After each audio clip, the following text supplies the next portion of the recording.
अगली खबर राजस्थान के बीकानेर जिले से आई है, जहां महाजन फील्ड फायरिंग रेंज में भारतीय सेना और रॉयल मलेशियन आर्मी के बीच आयोजित संयुक्त सैन्य अभ्यास हरिमाऊ शक्ति 2025 का 5वां संस्करण सफलतापूर्वक संपन्न हुआ। ये संयुक्त सैन्य अभ्यास भारत और मलेशिया के बीच लगातार मजबूत हो रहे सहयोग की दिशा में एक महत्वपूर्ण उपलब्धि के रूप में देखा जा रहा है। दरअसल ये संयुक्त अभ्यास 5 दिसंबर से 18 दिसंबर 2025 तक 2 सप्ताह की अवधि में आयोजित किया गया। इस अभ्यास में भारतीय सेना की ओर से मुख्य रूप से डोगरा रेजिमेंट के 120 सैनिकों ने हिस्सा लिया। वहीं मलेशिया की ओर से रॉयल मलेशियन आर्मी की 25वीं बटालियन के 70 सैनिक इस अभ्यास में शामिल हुए। अभ्यास का उद्देश्य दोनों सेनाओं के बीच पारस्परिक तालमेल, संयुक्त संचालन क्षमता और सामरिक समन्वय को और अधिक सशक्त बनाना रहा है।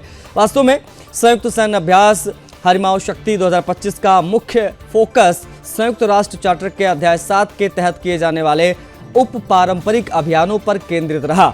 इन अभियानों में विशेष रूप से आतंकवाद विरोधी अभियानों पर जोर दिया गया। दोनों सेनाओं ने मिलकर जमीनी हालात के अनुरूप विभिन्न सामरिक गतिविधियों का अभ्यास किया। दरअसल इस दौरान red operation, search and destroy mission, heliborne operation जैसे जटिल सैन्य कार्रवाइयों का अभ्यास किया गया। इसके साथ ही आधुनिक युद्ध की आवश्यकताओं को ध्यान में रखते हुए ड्रोन और काउंटर यूएसी उपायों, हेलीपैड की सुरक्षा और कैजुअलिटी एवैक्यूएशन जैसे महत्वपूर्ण सामरिक प्रक्रियाओं को भी अभ्यास में शामिल किया है।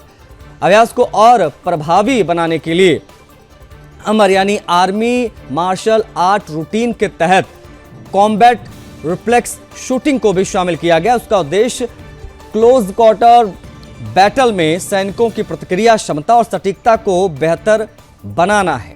इसके अलावा योग चतुरों के माध्यम से सैनिकों की शारीरिक क्षमता, मानसिक दृढ़ता और समग्र युद्धक तैयारी को भी सुदृढ़ किया गया।